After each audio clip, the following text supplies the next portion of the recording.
masing-masing sosok ini mendeng 3 anak kecil bersama dengan dia. Pateni kon, aku iki kongkon. Luwe aku iki luwe. Aku njaluk getih. Getih iso. Getih wedok. Bahkan sudah sampai pada proses dikafan. Jadi sudah dinyatakan meninggal.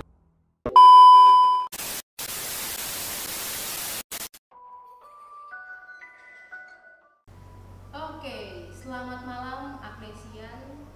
Kembali di podcast kita di bulan Oktober, di mana bulan Oktober ini selalu kita peringati sebagai bulan mistis.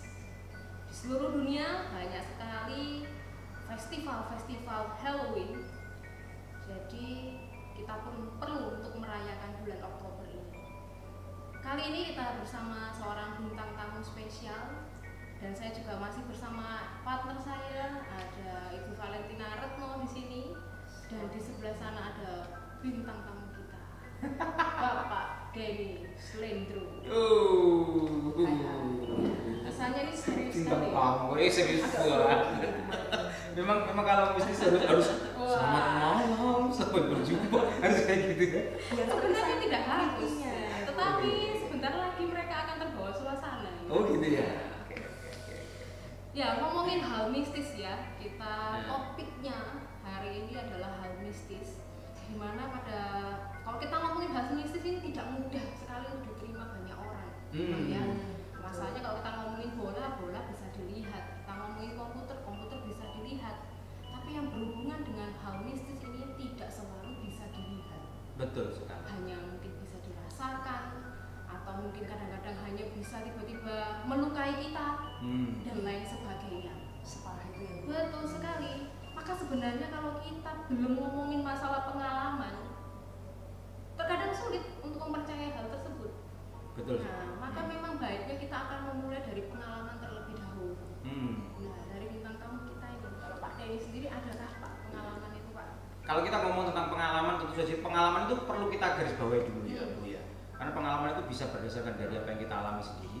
Kemudian kita mendengarkan cerita dari orang lain yang kebetulan itu diceritakan kepada kita. Nah, kebetulan kalau ada yang seperti itu, model seperti itu, seperti yang kata Bu Marianti tadi. Jadi ada dua. Satu, yang pertama itu kita akan percaya karena kita juga sudah mengalaminya. Betul. Sehingga itu akan menambah kepercayaan kita terhadap dunia mistis itu memang masih ada dan lagi eksis gitu loh. Tetapi bagi beberapa orang yang tidak pernah mengalami, ya kan, dia tentu ketika mendapatkan cerita-cerita seperti itu, dia tetap akan menolak. Padahal faktanya memang ada beberapa orang yang mengalami itu. Nah, contohnya begini. Ini pernah saya alami beberapa kali. Satu di antaranya ketika saya masih kecil. Pada saat itu, pada saat saya usia ya paling sekitar SD lah, kelas-kelas SD sekitar usia 7 sampai 9 tahunan itu, saya bermain di suatu tempat. Pada saat itu malam hari, kita sering bermain petak umpet. Bermain petak umpet. Di saat bermain petak umpet itu tahu sendiri kan ya, ada satu orang yang jaga, kemudian yang lainnya kan dia bersembunyi di berbagai tempat. Saya pun juga beda. Nah, kebetulan pada saat itu saya adalah yang bagian jaga. Oh, oke. Saya ulangi, saya itu pukul 8 malam bermainnya. Ini pukul 8 ya, belum terlalu malam ya. Tapi begini, pukul 8 itu kalau sekarang itu di tempat saya, kebetulan pada saat itu di rumah nenek saya yang ada di daerah Blitar. Perlu diketahui teman-teman ya, pukul 8 malam di sana itu sudah gelap gulita karena listrik belum ada pada saat itu. Masih susah karena masih di Blitar, di daerah Blitar yang bagian selatan. Pelosok lah. Tetapi kalau dikatakan gelap ya gelap lah, tapi bagaimanapun kita sudah terbiasa dengan itu, jadi menganggap itu sudah hal lumrah. Nah, saya melanjutkan kepada cerita saya yang tadi. Ketika saya berjaga, saya kan harus mencari, ya kan? Saya harus mencari beberapa teman-teman saya yang bermain dalam itu. Nah, di dalam pencarian saya pertama dapat, kedua dapat, kemudian yang ketiga ini saya itu mulai menemukan kok agak jauh itu ada putih-putih. Kebetulan memang ada, saya masih ingat sampai sekarang teman saya itu memakai kaos warna putih memang. Saya ingat namanya siapa. Kemudian ya udah deh, saya samperin kan, ya kan, saya samperin. Kemudian ternyata ketika semakin dekat itu bukan teman saya tadi. tapi justru kayak semacam apa ya, sesosok gitu loh. Sesosok yang wajahnya itu juga hitam, itu hitam. Ya, nanti dieditin aja. Hitam, ya, dan lain sebagainya itu. Kemudian ketika dia menoleh, ya kan, waduh betapa kagetnya saya. Wah, Jadi sosok apa itu Pak?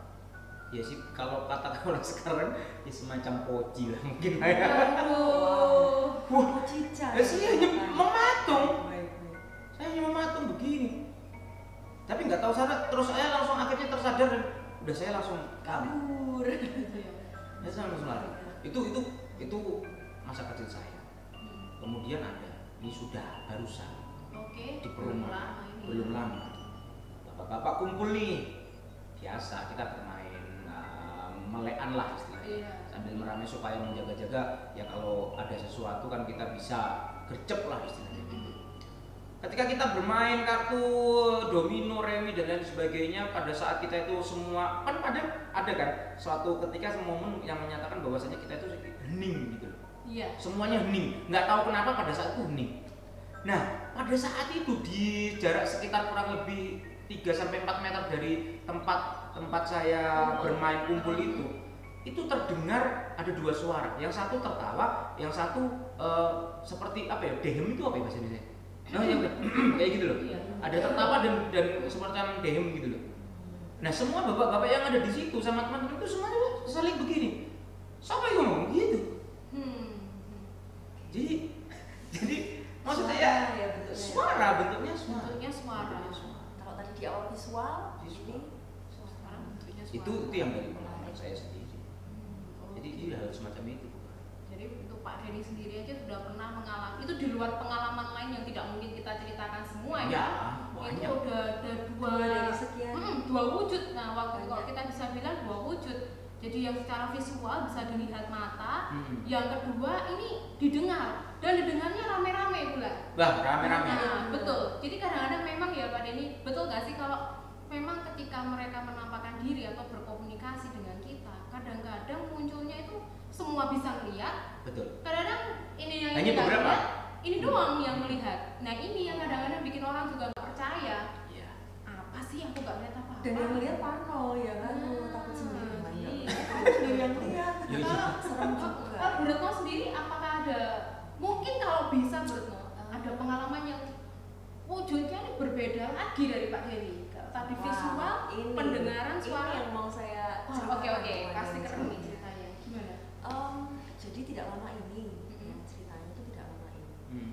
Di rumah kami kebetulan saya dan suami itu sekitar malam-malam tidak pernah saya yang namanya itu nafas itu sampai sesak. Tidak pernah. Puji Tuhan tidak pernah. Dan saya juga tidak punya riwayat asma. Hanya saja di malam itu entah kenapa saya juga nggak minum kopi, nggak minum apapun yang bisa membuat apa ya Sulit nafas tidur. sesak gitu. Itu biasanya kayak Tetapi gitu. hanya malam itu kok saya merasa sesak dadanya, tidak seperti biasanya, sulit untuk bernafas, agak tersengal-sengal seperti itu.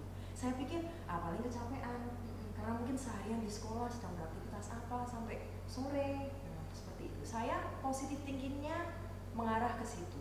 Tetapi menjelang pukul mungkin 9 atau 10 malam, saya agak lupa. Saya tidur. Awal-awal biasanya itu kalau kecapean ya tidur langsung tidur. Kalau ini enggak. Jadi saya tidur itu ya fasenya guling-guling dulu, kemudian cari posisi yang nyaman untuk tidur. Jujur agak kurang fokus karena nafasnya ini sesak. Dilanjut kemudian saya tertidur, saya bermimpi. Di mimpi itu ada jelas terlihat 3 sosok seperti perempuan. Dia berbaju putih dari atas sampai bawah. Dan semuanya awalnya tidak menghadap ke saya. Saya pikir itu siapa ya kan? Saya tidak kenal orangnya juga, tidak terlihat wajahnya, hanya sosok dia berdiri 3 sosok ini dan masing-masing sosok ini membawa atau gandeng 3 anak kecil bersama dengan dia. Jadi masing-masing itu membawa 1. 3 jadi masing-masing membawa satu. Betul. Jadi 3 sosok ini bawa masing-masing satu anak. Dan itu anak kecil balita lah. Ya, bisa dibilang seperti itu karena ini anak kecil. Nah, anak kecilnya ini ya saya bisa melihat, tapi memang saya tidak kenal sosoknya siapa, hanya tahu bahwa itu manusia. Cuman 3 sosok yang mirip perempuan ini, setelah saya lihat dan amati seksama, dia mendekati mirip dengan yang namanya kuntilanak. Jadi sosoknya itu mohon maaf mukanya itu jelek semua, dan ada yang berlumuran darah, ada yang memang mukanya blur kurang terlihat, tetapi jelas itu ada sosok 3 di situ. Entah kenapa saya juga tidak tahu kenapa yang dipilih itu 3 dan masing-masing bawa satu anak seperti itu. Saya tidak pernah mimpi yang sampai kayak gitu. Nah, kemudian saya amati, sosok itu makin menjauh 3-tiganya itu. Jadi anaknya itu seakan diajak jalan, diajak semakin menjauh dari saya. Saya ingin mendekati, tapi susah. Dan tiba ketika ada satu suara yang volumenya lumayan keras itu berbisik di sebelah saya. Ditanyain, mau ikut tak? Seperti itu. Anda ditanya seperti itu? Saya ditanya seperti itu. Dan itu bisikannya itu enggak suara yang Anda mau ikut tak? Enggak. Ada mau ikut tak? Seperti itu Pak. Dan itu pas di telinga kiri saya. Pas di telinga kiri. Seketika itu juga saya kebangun.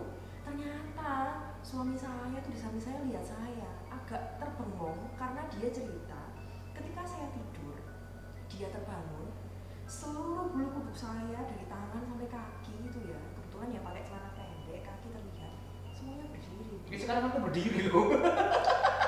Saya pun bangun itu agak ketakutan. Kemudian saya cerita ke suami saya, ceritanya seperti ini. Saya mimpi yang lumayan janggal, dan itu ada sosok yang mungkin saya juga nggak tahu apa tujuannya datang ke mimpi saya, tetapi itu sedikit mengganggu saya, bilang gitu. Terus habis itu saya bilang mungkin saya bisa ceritanya besok pagi karena malam ini itu bukan malam sih, lebih tepatnya pagi subuh saya belum sanggup untuk cerita, saya bilang gitu. Terus akhirnya pagi saya ceritakan, kemudian cerita itu saya ceritakan ke Ibu Mariance dan beliau juga mendengar sampai akhir cerita itu. Saya pun jarang sekali mimpi yang sampai seperti itu gitu loh. Sampai betul-betul saya dibisiki langsung dengan suara sekeras itu. Bukan keras ya, volumenya tidak keras, hanya saja dekat bisikannya itu sampai di samping telinga saya kiri, telinga kiri saya. Mungkin gini Bu Retno, sorry ya memotong ya. Anu enggak, ketika Anda tadi seperti itu, apakah kayak itu enggak? Lindir. Saya kemarin bilang sama Bu Retno. Kayak gitu enggak? Dan semoga Bu Retno tidak apa-apa saya komentarin ya Bu Retno. Jujur saya takut Kalau saya lihat ketika dia berbicara di telinganya Bu Retno, itu dia posisinya tidak jauh, tapi tepat berada di atas tubuhnya Bu Retno. Iya, itu kamu susah nggak untuk bangun? Maksudku yang saya tanyakan itu. Kalau susah bangun enggak Pak, karena habis saya dengar suara bisikan itu saya langsung bangun. Seingat saya, jadi saya langsung hilang dari mimpi itu, saya langsung sadar. Tetapi ya dengan rasa takut, dengan rasa bingung sedikit. Aduh apa sih tadi? Kadang-kadang kalau kita bangun itu kan mimpi itu ya lupa ya mimpinya apa. Tapi ini saya dengan jelas mengingat dari bangun itu sampai saya tidur lagi, sampai pagi bangun lagi itu saya ingat betul. Seperti itu. Jadi itu salah satu kisah yang pernah saya alami ya. Jujur satu dari beberapa, karena saya sendiri juga puji Tuhan tidak bisa melihat sosok yang seperti itu. Emang mau? Tidak. Jadi jangan sampai ya teman-teman yang di rumah juga jangan sampai punya keinginan untuk aduh kayaknya enak gini bisa lihat. Enggak tuh, jangan sampai mimpi aja seram guys, apalagi kalau kalian lihat. Kalau saya bilang itu bukan mimpi gimana Bu Retno? Gimana Bu? Karena Bu Mariance itu bukan mimpi. Wah, saya harus gimana ya? Karena memang yang saya lihat sih itu bukan mimpi, tapi dia memang benar-benar ketika Bu Retno itu tidur, salah satu perempuan itu memang ada di atas gitu ya. Kemudian dia membisik di sebelah kiri. Yang patut disyukuri kadang-kadang ya, mimpi itu, mimpi yang berhubungan yang nggak wajar lah, mimpi nggak wajar ya kalau kita bilang itu. Ya kita harus akui kadang-kadang mimpi itu memang ada makna dan tujuannya. Tapi yang kalau menurut saya untungnya pada saat Bu Retno bermimpi sebagai orang awam yang mungkin tidak bisa secara mudah untuk menafsirkan mimpi tersebut atau mencari makna dari mimpi tersebut, Bu Retno beruntung sekali karena tidak menjawab apapun ya. Kita lebih pada ya sudah diam saja. Lu mau berbuat apa ya? Ya udah gitu. Kalau yang seperti itu saya ada juga pengalaman. Wah, Kebetulan mungkin ini masih ngomongin ini ya. Betul. Kebetulan Bu Retno kan ngomongin tentang diajak kan. Dalam tanda kutip kan ditawari bukan ditawari bukan Betul. diajak. Ini sama juga dengan saya itu punya teman atau partner beda sekolah dulu waktu SMA kejadiannya. Cewek juga. Dia itu sempat bahkan sudah sampai pada proses dikafani.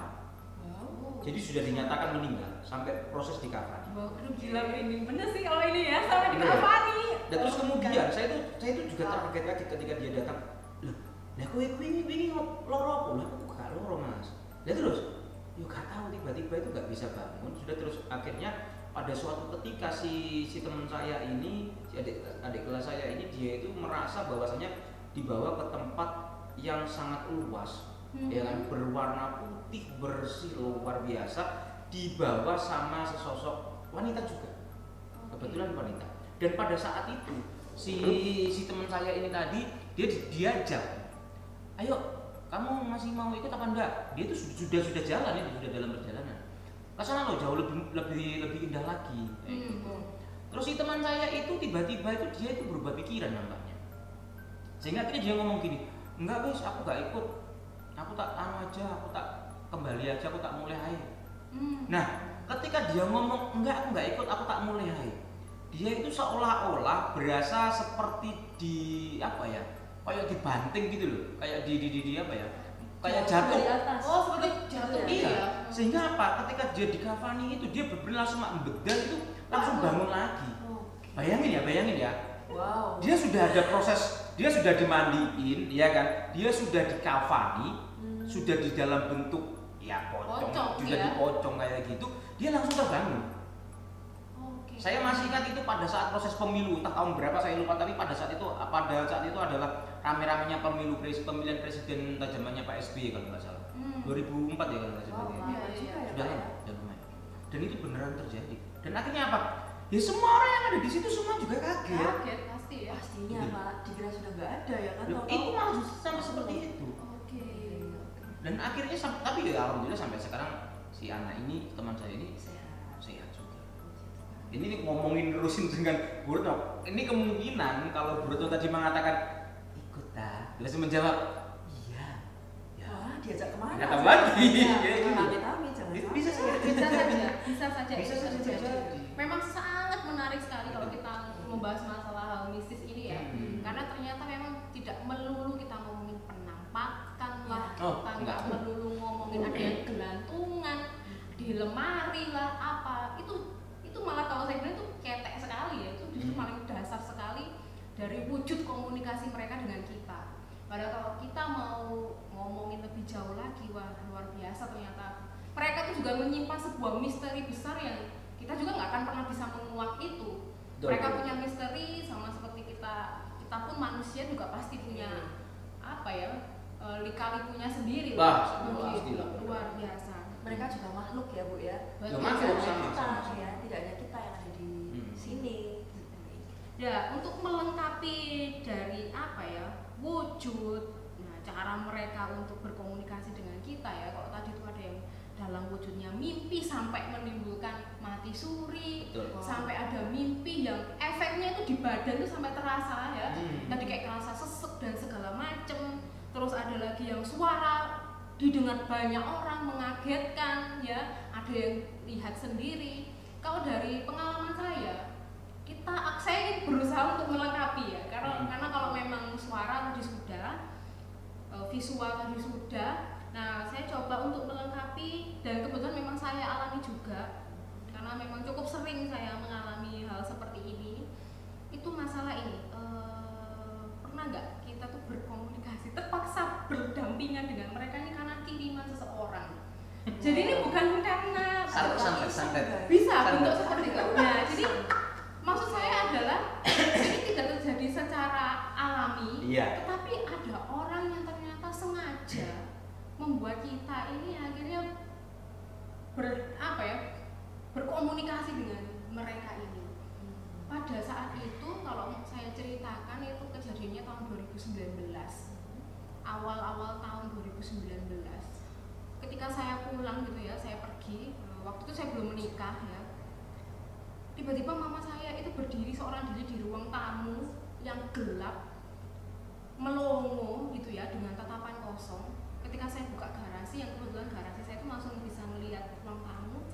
Loh mah, kenapa? Saya bilang gitu.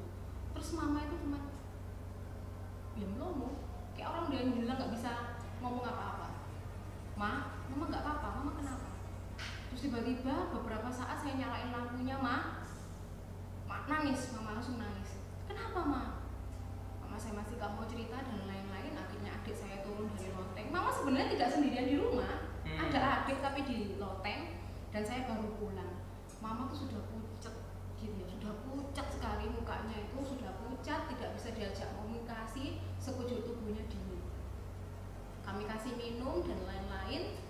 Ternyata kebetulan ya, waktu itu saya masih pacaran, sekarang sudah jadi suami saya.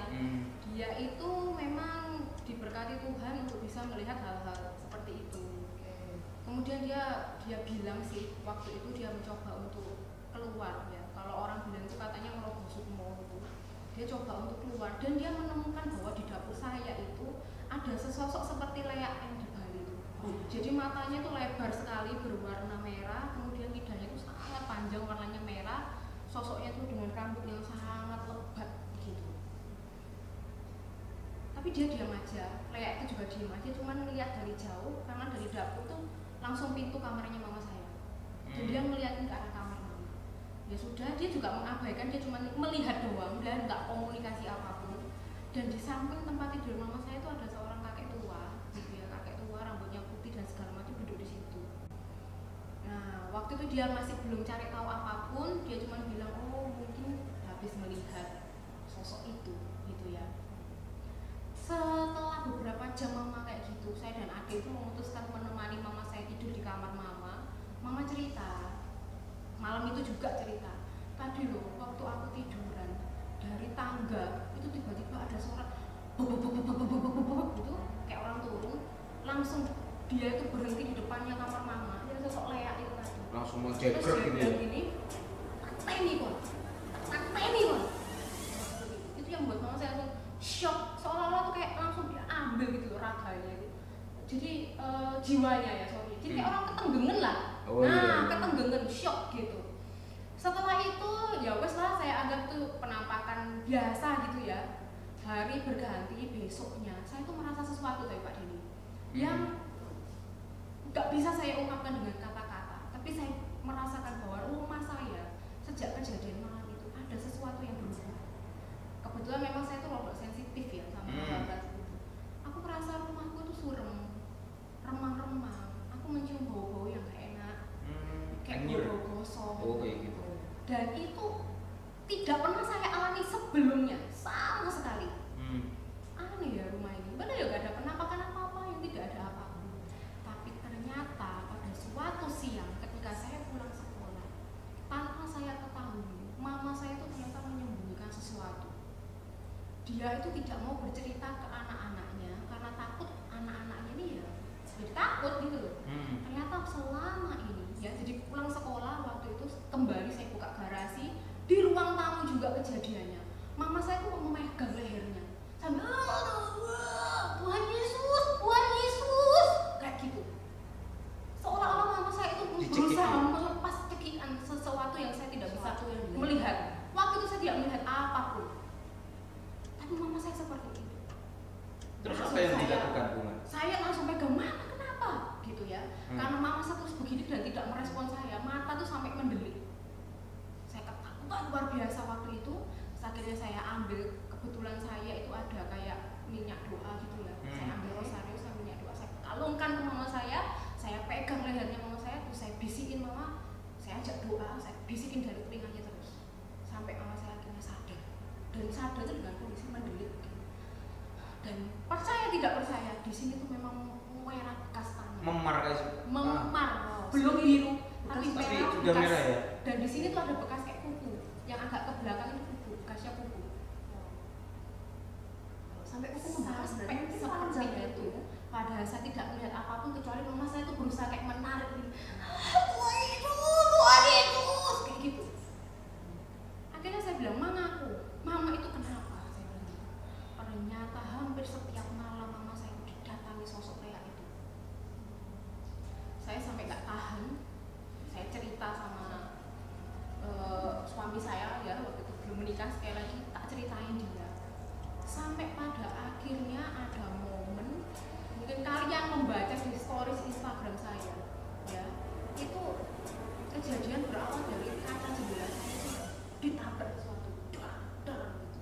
Terus mama saya, yaitu yang saya temukan kaget itu, dan rumah itu semakin hari itu semakin menyeramkan. Barang itu tiba-tiba jatuh sendiri. Wah, itu kayak nang film-film itu. Riuh ya berarti ya. Mungkin Pak D. Bu Retno tidak percaya karena saya pun tidak bisa membuktikan. Hal seperti itu nggak ada CCTV, nggak ada foto, nggak ada apapun. Saya cerita pada saya waktu itu, ini loh mama udah ngalamin kayak gini.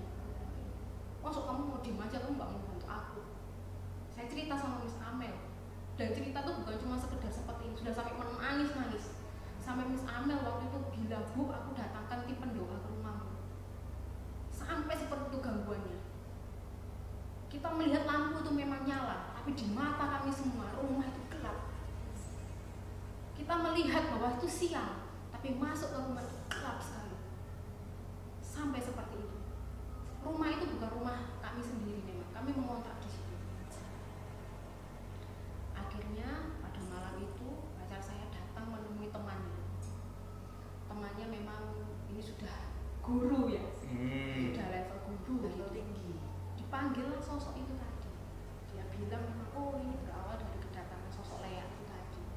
Dipanggil gitu ya. Kita nggak tahu cara manggilnya gimana, saya pun juga tidak tahu. Mungkin di WA gitu. Lea tiba-tiba itu datang, ya, dan kursi yang tadinya kosong itu tidak terlihat apa-apa. Karena saya bilang waktu itu memang nggak terlihatan apa-apa, tapi suaranya itu yang muncul. Jadi seperti kita duduk gitu, dia didudukkan di tengah. Anda ada di situ tadi ya? Sama sosok yang namanya Mas Latif itu tadi ya, namanya Ade tadi namanya Mas Latif itu tadi. Kemudian dia bilang gini, kon lapo, kon itu sopo, kau apa kok moro-moro muncul gitu kan.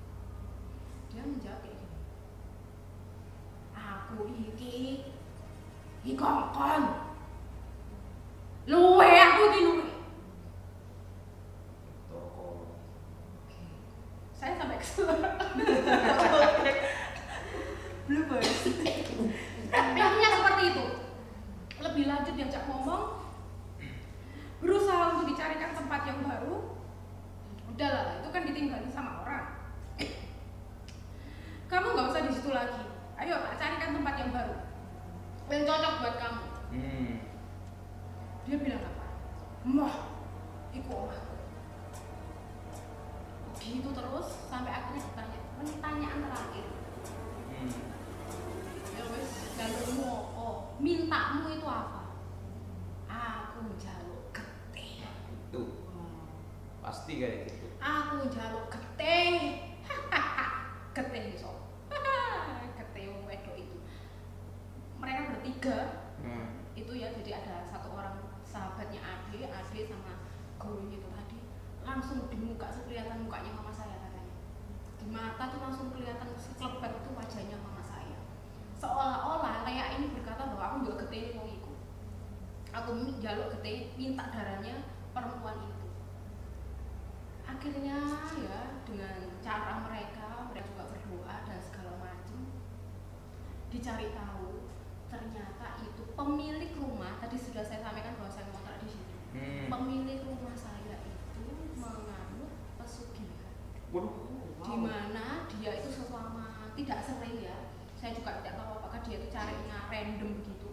Tetapi pada hari itu harusnya dia itu cari makan, waktunya diberi makan. Dan dia itu boleh mengambil siapapun yang ngontrak rumah itu. Permasalahannya adalah kebetulan mama saya itu, keluarga saya ada yang menolong, melihat gitu ya, bisa tahu bahwa ada sosok itu yang mengganggu kami di dia itu lagi cari darah, minta darah, minta tumbal nyawa gitu. Mungkin kalau waktu itu kami tidak tahu apa-apa, orang awam yang tidak mengerti, ya mungkin mama saya sudah menjadi korban. Betul sekali. Seperti itu. Jadi sampai pada akhirnya di tahun 2019 itu ya sudah, karena memang rumah itu ada yang memiliki tadi itu ya kami yang memang lebih baik untuk mengalah daripada terjadi sesuatu yang tidak kita inginkan. Gitu sih kalau pengalaman saya ya. Jadi ya bisa kita simpulkan bahwa memang kenyataannya ini wah luar biasa ya, macam-macam ya. Eksis juga loh itu.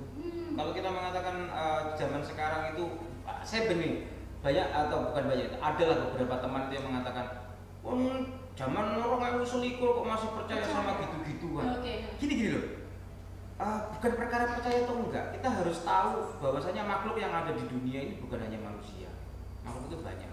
Satu di antaranya adalah makhluk halus, dalam hal ini adalah yang tidak nampak, bukan debu ya, tetapi hal-hal makhluk gaib itu memang ada. Kalau saya disuruh untuk menjelaskan, ya saya nggak punya buktinya. Betul. Tetapi bagaimanapun juga kalau teman-teman itu tidak percaya, kalau mau bukti ya nggak apa-apa. Suatu ketika Anda pasti akan percaya ketika menemui hal itu sendiri. Ketika melihat, merasakan atau apapun itu. Mungkin gini, pernah nggak? Ini pada saat kita bercerita saja, bulu kudukmu kamu sedang merinding atau tidak? Mungkin dalam ilmu sains itu bisa dijelaskan, tetapi sebenarnya itu adalah salah satu indikator. Kalau menurut saya itu salah satu indikator bahwasanya di sekitarmu itu kalian sedang dikelilingi. Ngomong-ngomong soal indikator, saya itu tidak punya kekuatan atau keistimewaan, tapi saya itu peka. Pernah saya mengalami sendiri. Maghrib pada saat itu saya pulang, ya kan? Pada saat itu saya pulang dari rumah nenek saya melewati hutan kayak gitu. Saya itu sudah merasakan di satu titik yang memang katanya orang situ, bukan katanya, saya juga orang situ sih dulu. Tapi di satu tempat itu memang itu terkenal sekali angker gitu loh. Mulai dari situ bulu kuduk saya ini tidak seperti biasa hanya sekadar merinding, itu tidak. Tapi mulai dari kepala sampai dengan kaki itu saya lalai kok kayak wis ini loh. Nah ini merinding ini sekarang ini ada ini ya. Ini beneran kayak ini dan jauh lebih hebat lagi. Sampai rumah saya melakukan memasukkan kaki tangan ke dalam pawuan, jari wong biyen, jari orang Jawa kan kalau pergi kemana-mana coba masukkan di situ biar dia tetap di situ, itu kan katanya. Itu dia tidak bisa. Saya tetap. Akhirnya saya sampai sholat maghrib juga, wudu bertambah hebat justru, bukan main ya, bukan selesai, tapi justru tambah kuat. Menurut perasaan saya, nggak tahu mungkin dia, soalnya bertambah berat. Terus akhirnya sampai saya niat sholat maghrib, kemudian saya ada pada takbiratul ihram, Allahu akbar gitu. Ini bukannya hilang atau apa, tapi justru malah semakin menjadi-jadi. Mungkin saya pikirannya belum fokus ya, mungkin ya. Saya mungkin belum fokus. Tetapi ketika saya sudah mulai fokus itu memang benar-benar untuk niatnya untuk beribadah, hingga akhirnya itu mulai memudar sedikit intensitasnya. Dan itu tidak hanya sekali sih. Saya kalau ke tempat yang sekiranya itu tempat itu memang tanda dalam kutipnya angker atau ada penunggunya, saya pasti akan langsung seperti itu. Dan itu saya cross checkkan dengan orang yang bisa melihat, bisa menerawang dan lain sebagainya. Dia pasti mengatakan iya benar. Nah mulai dari sekarang makanya ketika saya mulai ada indikator seperti itu, saya sudah positif thinking aja lah, supaya saya tidak terlalu terbebani dengan itu. Iya, memang di tempat ini kalau seandainya kalian bisa merasakan energinya sudah berubah dari pertama kita masuk tadi, memang sudah berubah. Nah, barusan tadi saya ngomong tentang indikator itu langsung Oke, nah saya yakin ya selain kami bertiga yang ada di sini, kalian semua yang nonton video ini juga pasti pernah mengalami, meski tidak semua penonton. Ya, saya yakin di antara kalian pasti ada juga nih yang pernah mengalami, meskipun itu levelnya melihat sekilas, bayangan saja, sampai dalam taraf yang mungkin lebih berat lagi. Betul. Ada yang sampai diikuti ya, ada beberapa murid yang juga sharing yang menjadi korban dikirimi sesuatu, ada lagi yang rumahnya, di dalam rumahnya itu selalu ada yang mengganggu, yang usil dan lain sebagainya.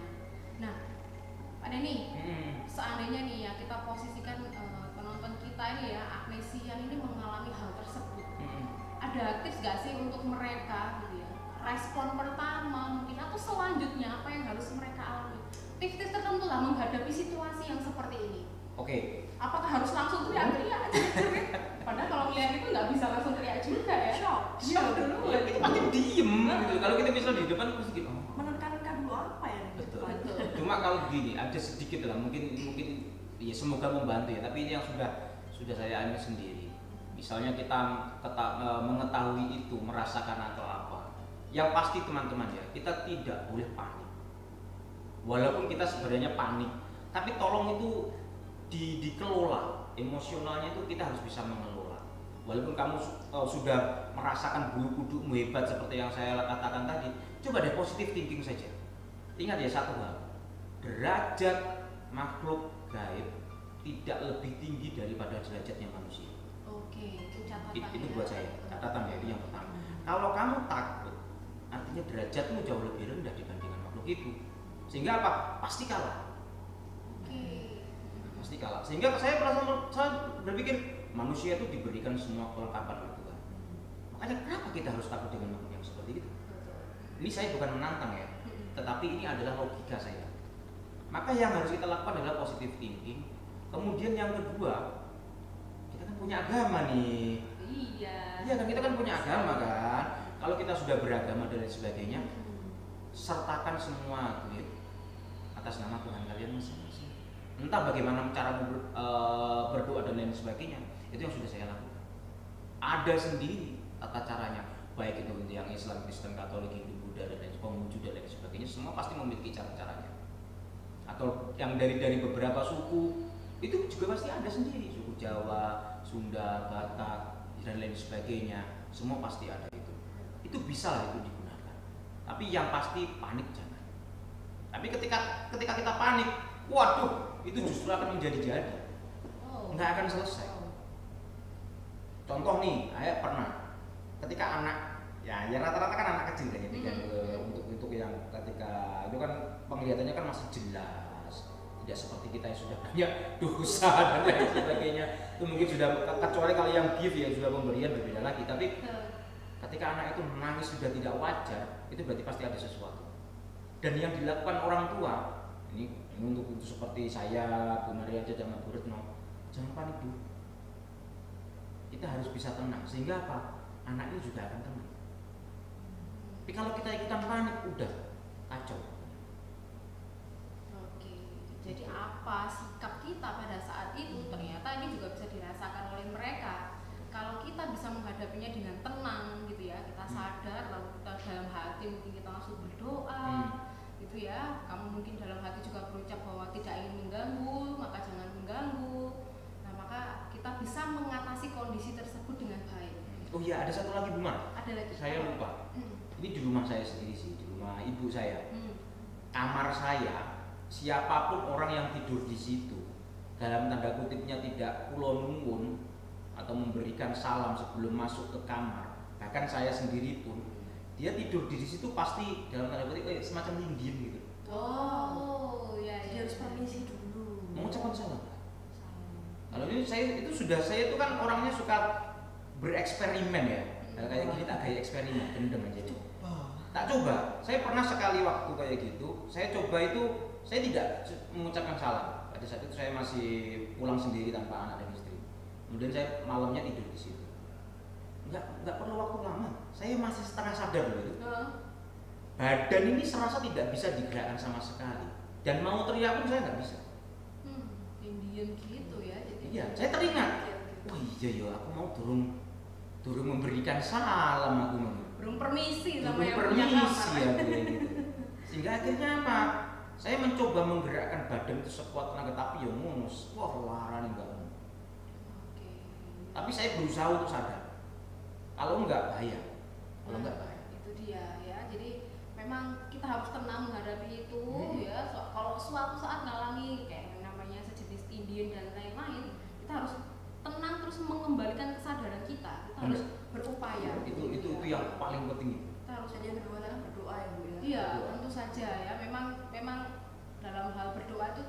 bisa kok kita menjalin komunikasi dengan Tuhan, tidak harus selalu dengan tangan kita begini atau tidak harus selalu dengan kita sholat ya, tapi kita berdoa itu ya sampai dan itu dan memang relasi ini tuh jangan sampai putus, harus selalu terkoneksi ini gitu ya. Jadi buat kamu semua yang mengalami ini ya teman-teman, jangan takut duluan, tenang aja dulu, nikmatin. Dinikmati. Kalau di sini ada sosok misalnya coaching gitu. Wow. Biasanya sudah oke. Nikmati sensasinya. Coachingnya gini. Wah, salah server. Gak jadi goda, guys. Iya. Dia justru takut mungkin sampai. Iki gak apa tahu ini. Tetapi ada kondisi tertentu yang kalian juga justru karena kita tenang maka kita bisa menentukan sikap. Betul kan? Sikap kita akhirnya menjadi benar. Nah, seperti kalau kamu mengalami kondisi lebih lanjut dari sekedar penampakan tadi, mungkin keluargamu diserang sesuatu, tiba-tiba kamu yang terasa terlebih dahulu, kamu juga harus berani berkomunikasi dengan orang tua. Betul, dengan Dan orang jadi lain. masalah adalah orang tua atau mungkin kakak, adiknya yang diajak ngomong ini nggak percaya. Waduh itu. Mesti gimana, Bu? Saya yakin di antara kalian satu atau dua, meski tidak semua, kita nggak usah ngomongin masalah kiriman ya. Tetapi kalau misalnya penampakan ini yang ada di kamarmu itu, tiba-tiba ini intensnya sudah dalam level mengganggu, sehingga tidak bisa menangani sendiri, perlu bantuan, tapi orang tua tidak percaya. Menurut Bu Retno kira-kira kita ini, anak-anak terutama ya, ini tuh sikap apa yang harus mereka lakuin sih? Kalau saya ya jadi anak, memposisikan jadi mereka. Betul sekali. Saya pun ya waktu kecil ya, ini sedikit cerita ya Pak dan Bu, sering banget kok mimpi hantu-hantu gitu. Karena apa? Saya dulu suka film horor, sampai sekarang pun suka sebenarnya, dan itu sampai ke bawah mimpi, Bu. Saya tuh orangnya penakut dulu, sekarang juga sedikit lah, tapi dulu tuh parah sekali, level penakutnya saya tuh Anomali. sangat di level saya itu cemen sekali nih, pokoknya berkali soal hantu-hantu gitu. Tapi seneng. Jadi ya itu, kalau tidur ya wes hantu-hantu. Akhirnya ya saya cerita, itu cerita sendiri, cerita ke ibu saya, ke ayah saya yang ada di rumah. Mereka hanya menertawai. Ya sudah, kalau misalkan mimpi seperti itu bangun ya doa lagi, sesimpel itu. Akan tetapi kalau mungkin respon dari orang tua atau kakak atau adik yang kurang memuaskan, atau mungkin responnya tidak sesuai dengan keinginanmu atau tidak membantumu, maka ceritakanlah kepada orang yang menurutmu kamu percaya. Misalkan ke sahabat boleh, atau mungkin ke guru agama, kan pasti kalau sekolah punya guru agama, ceritakan. Dan kalau kamu dekat misalkan Katolik nih, di gereja sama Romo, ceritakan aja ke Romo, pasti Romo dengan senang hati mau mendengarkan. Kita padenin, boleh. Yang muslim bagaimana? Hubungin nomor di sini ya, di sini ya. Gitu. Karena memang saya yakin ada satu dari sekian ribu kasus gitu ya, anak-anak kita yang nonton ini ya, teman-teman yang nonton video ini pasti bukan akan ya, tapi pernah atau sedang mungkin mengalami gangguan yang kamu tuh sampai membutuhkan bantuan. Nah, tadi ada tips dari Bu Retno, jangan takut, jangan memposisikan dirimu dengan kondisi yang gak nyaman terus. Kalau memang kamu merasa kamu perlu dibantu, cari bantuan. Betul. Ke orang yang bisa kamu percaya. Masih banyak kok orang yang percaya tentang hal Betul itu, masih sekali, banyak. betul sekali. Bisa ke guru agamamu mungkin, atau siapa ya, kalau di muslim mungkin ke ustadznya, mungkin ke Romo, atau bahkan ke Pak D, atau kami semua. Yang jelas kami bertiga ini sudah percaya, ini di sini tuh berarti sudah percaya. Tapi kalau cerita ke saya nggak ada efeknya, guys. Bisa ke Bu Mariana. Tapi memang eksistensi mereka itu benar-benar masih sangat luar biasa. Iya, jadi tidak akan bukan hilang ya. Betul, dan bukan berarti kalah dengan teknologi. Tidak Bukan. salah. Karena bagaimanapun juga saat ini saja di sini di ruangan kita, tempat ini pengambilan gambar ini pun ya kita berdampingan, bro. Betul sekali. Dengan makhluk gaib itu kita berdampingan. Hanya saja wujudnya memang banyak sekali ya, sama seperti kita manusia yang memiliki watak juga. Ini menurut beberapa yang saya dengarkan dari beberapa orang seperti itu. Dia itu juga beranak pinak. Wow. Wow, ini fakta Ya, dia itu juga beranak pinak, berkembang biak juga sama seperti manusia. Yang kedua, dia juga punya sifat sama seperti manusia. Ada yang galak, ada yang woles, ada yang slow dan lain sebagainya seperti itu. Jadi Ya ketika pun juga kalau teman-teman punya pengalaman tentang kamu ingin melihat itu, kamu kan harus ada prosesnya nih. Puasa lah, sengkut, kemis, mute, opo dalam Jawa itu seperti itu ya. Dan yang dialami mereka ketika mereka mau menampakkan diri itu juga ada prosesnya, sama seperti kita. Jadi dia itu menampakkan diri gitu kayak gitu tuh juga tidak gampang. Jadi intinya mereka itu dalam menampakkan diri itu tidak kok serta-merta dia ingin memunculkan diri enggak. Jadi nggak ujuk-ujuk muncul gitu ya. Dia ada prosesnya juga. Sama seperti dalam budaya Jawa ini ya. Ini kan ada proses untuk dia puasa, kemudian ada untuk menyendiri, bertapa dalam tanda kutipnya seperti itu. Apa yang dia lakukan itu juga sama. Dan dia itu juga kurang lebihnya hampir sama seperti kita. Dia memiliki sifat watak. Yang kedua dia juga beranak pinak dan berkembang biak. Makanya kalau kita melihat ini, kalau gini bisa kita lihat semua. Mungkin satu ruangan juga banyak makhluk bersama dengan kita. Dimanapun ya Pak. Dimanapun tempatnya. Oke. Dimanapun tempatnya. Waduh, keren banget sih itu ya. Apalagi kalau sampai kita itu pergi ke tempat yang baru. Nah, Ya, yang memang tempat itu sendiri pun jarang dijamah manusia. Tempat itu baru, gitu ya. Kemarin saya juga mendengarkan sih ada informasi mengenai perbedaannya kenapa sih kok di gunung itu memang tempatnya bakal lebih mistis, bakal lebih banyak sekali. Yang pada dia ada berita yang hilang itu juga. Pernah dengar kan?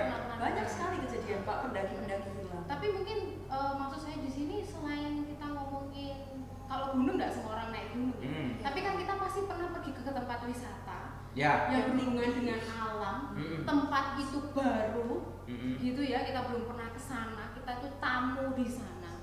Nah, etika apa ya yang membuat kita kadang-kadang ini etika apa yang kita lalaikan sehingga di tempat baru ini aku tuh ngalamin pengalaman yang gak enak tadi, bisa kelihatan gitu ya. Jadi sebenarnya yang harus kita ingat ini apa sih kalau kita tuh menemui tempat baru, kita pergi ke sebuah tempat baru, apalagi tempat itu memang sudah terkenal dengan apa ya, udah jarang dijamah sama orang gitu. Kalau pas kita liburan mungkin teman-teman ini kan pasti ya kayak sering liburan gitu. Apa ada etika tertentu yang harus kita bawa gitu? Oh ya pasti loh. Jadi etika kan gini loh. Kan saya sudah menjelaskan bahwasanya makhluk kayak gini juga sama seperti kita manusia. Betul. Dia juga punya dalam tanda kutip ya, kalau kayak tidak bisa membuktikan ya, tapi saya percayakan itu karena dia juga makhluk. Dia punya perasaan marah dan lain sebagainya. Nah, ketika tempat itu diusik, dalam tanda kutipnya diusik dengan berbagai macam keusilan manusia itu sendiri, dia pasti akan marah. Nah. Sama seperti kita, ketika barangmu atau rumahmu dirusak, kamu marah nggak? Masuk tanpa permisi. Apalagi ngambil sesuatu dari tempat itu, kamu simpen. Batu ini bagus sekali. Ada Luis. Tuh, ini salah satu tips juga. Seandainya kamu itu menemui atau mendapatkan penampakan tadi itu ya, pengalaman tadi itu di tempat baru, misalnya tempat wisata gitu ya, hati-hati nih, kalian juga sebagai pendatang di tempat itu harus punya etika. Betul. Permisi lah, jangan kencing sembarangan, jangan ambil barang yang ada di situ, melakukan betul, merusak. Membuang sampah juga termasuk merusak ya, udah tahu. Merusak lingkungan. Betul. Kemudian jangan pula melakukan hal-hal yang tidak sopan ya di tempat kotor. Benar sekali. Jadi kita memang harus saling menghormati tuh. Ya kita bagaimanapun kembali lagi karena eksistensi mereka itu juga masih ada, dan sampai kapanpun itu ada, sampai nanti. Nah ini nanti di hari akhir lah saya bilang itu memang masih ada, kita memang berdampingan selalu. Oke. Ada satu nih yang terakhir ya yang menarik dari saya nih. Kadang-kadang kita itu mengalami yang kita sebut dengan firasat. Bahkan firasat ini itu bukan cuma berada di level dalam hati perasaan nggak enak atau dalam pikiran itu udah nggak enak. Tapi kita sudah mendapatkan firasat yang ada sesuatu yang nggak benar. Misalnya yang biasanya lancar-lancar aja ada halangan ini, halangan itu. Kalau Pak Doni sendiri pernah mengalami kah atau percaya nggak sih dengan yang namanya firasat? ketika saya tepatnya lupa, cuma begini, ilustrasinya. Saya itu mau ke tempat A misalnya.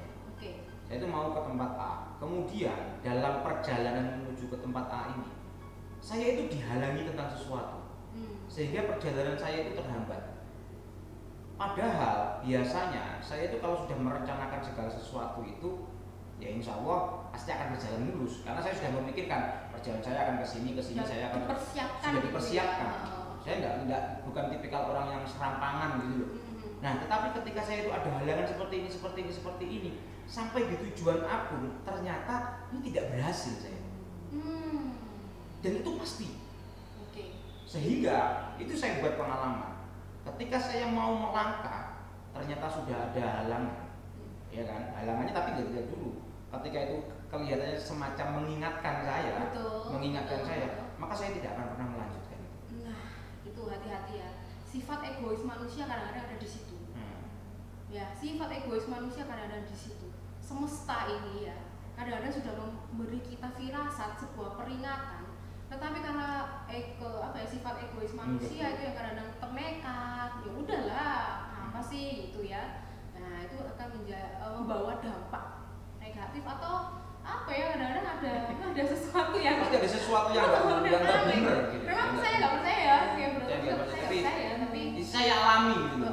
Saya juga pernah ngalami, meskipun tadi kembali di awal Pak Dedi bilang pengalaman itu tidak harus selalu dari kita. Kalau adik saya itu seorang pecinta alam ya, dia suka naik gunung. Waktu itu dia ndaki Gunung Sumbing, lanjut ke Gunung Sindoro, langsung kedua gunung gitu. Nah, ketika dia akan Gunung Sumbing, ini kan dulu ada mitosnya ya, bahwa dia itu ada anak gitu, 2 anak ini. Saya lupa itu apakah kembar atau tidak, dan mohon maaf kalau mungkin ini ada yang sebuah kesalahan. Cuma yang pasti, yang namanya Gunung Sumbing ini itu selalu dikenal oleh para pendaki bahwa kalau naik gunung itu tuh sering ada gangguan-gangguan, ada keusilan-usilan. Itu sebagai salah satu bentuk dari sifat si anak yang sumbing. Jadi sumbing itu sebenarnya ada anak namanya Sumbing, ada yang namanya Sindoro.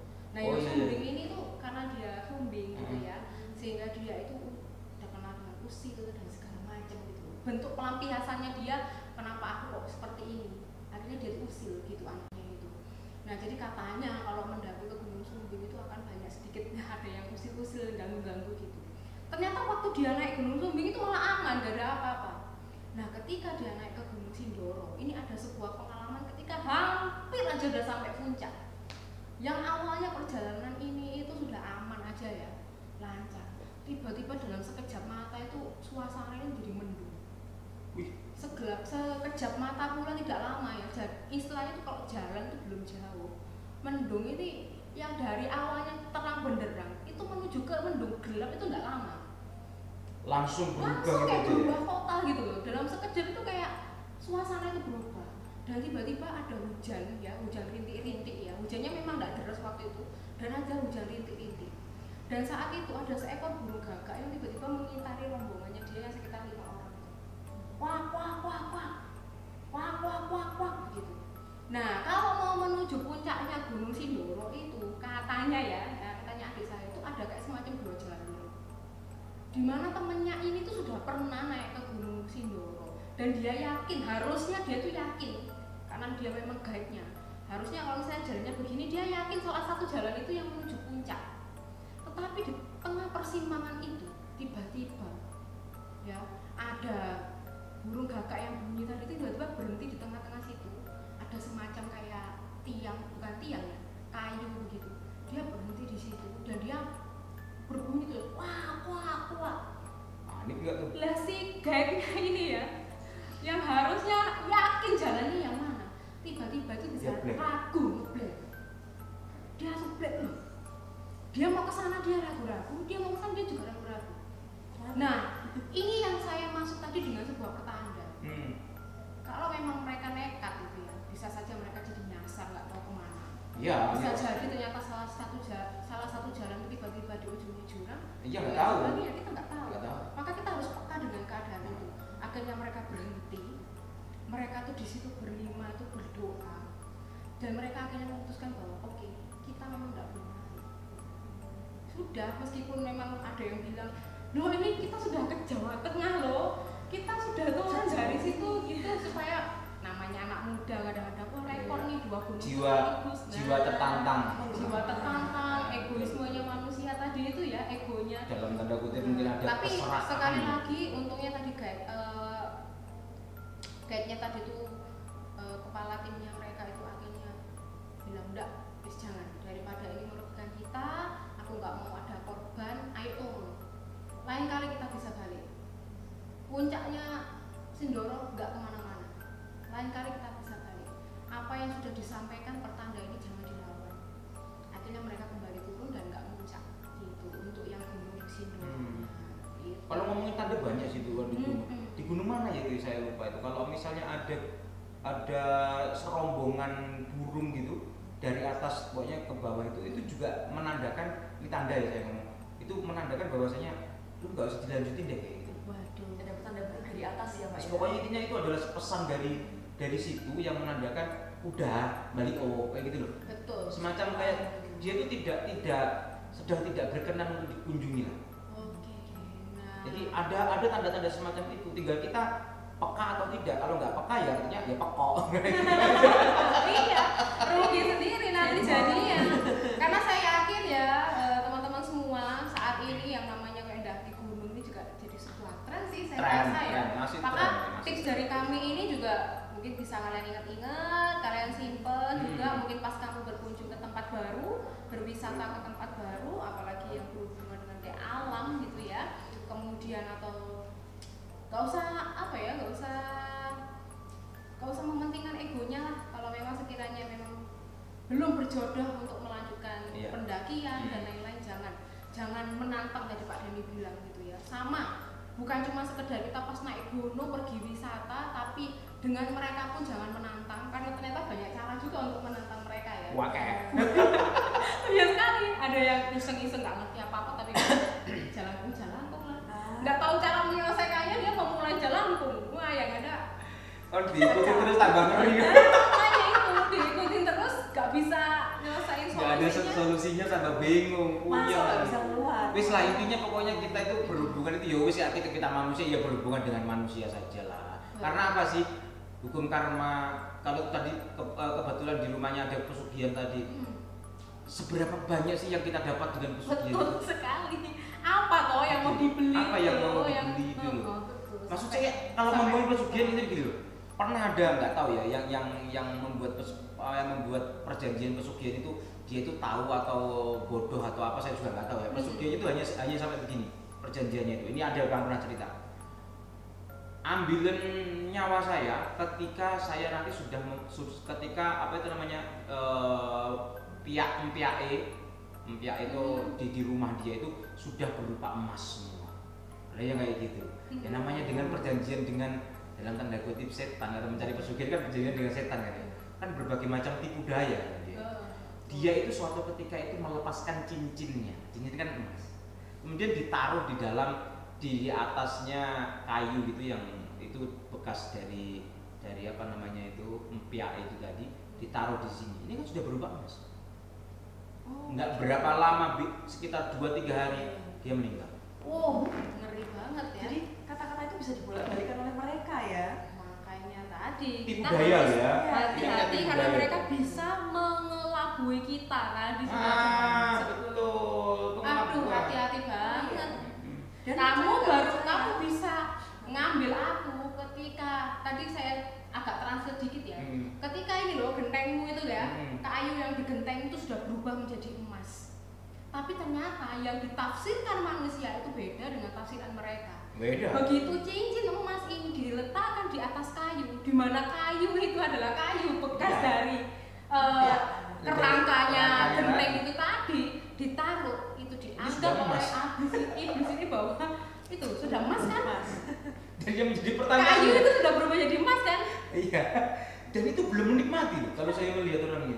Itu memang benar, dulu itu memang hidupnya susah. Kebetulan saya tahu orangnya. Orangnya itu memang dulu itu orang yang nggak punya. Nah, kemudian selang beberapa lama memang kehidupannya lumayan berubah. Tapi kalau saya melihat sih belum menikmati ya. Akhirnya sampai pada itu tadi. Mungkin karena sudah tersampainya perjanjiannya, akhirnya dia tidak menikmati apa-apa kalau saya bilang. Jadi hati-hati sekali. Hati-hati banget ya. Hati-hati sekali. Jadi apa tadi yang sudah di-sharingkan oleh Pak Denny, Bu Retno, dan saya sendiri pun tolong bisa menjadi bekal buat kalian semua, buat teman-teman semua. Mungkin ada 1 atau 2 pesan yang saat ini dirasa belum relevan ya dalam kehidupan kalian, tapi ya semoga kalian tetap ingat sehingga suatu saat kalau mengalami hal tersebut ini bisa diatasi dengan baik. Iya betul. Ya itu tadi pesan-pesan dari kami. Memang kalau ngomongin masalah misteri ini gak ada habisnya, bisa sampai berjilid-jilid ya, betul ya. Siapa tahu ada part-2. Siapa tahu ada part berikutnya. Tenang aja, nanti kami kabari kalau ada. Tapi yang pasti untuk yang pertama ini kita terpaksa untuk mengakhiri percakapan kita ya. Semoga kita bisa bertemu lagi dengan topik-topik yang menarik, apalagi untuk podcast setiap bulannya topiknya akan berganti, maka jangan pernah terlewat. Terima kasih Pak Denny untuk sharing pengalamannya. Jangan lupa, karena Pak Denny ini seorang YouTuber, kalian perlu banget buat subscribe YouTube-nya Pak Denny. Dan kamu semua yang ketinggalan untuk nonton tayangan ini ya, kamu bisa ngikutin terus, kamu bisa search Pak Deslendo di YouTube. Akan ada tayangan ini juga dan mungkin ada part selanjutnya di situ. Thank you, sehat selalu ya guys. Yuk. Kita ketemu di podcast berikutnya.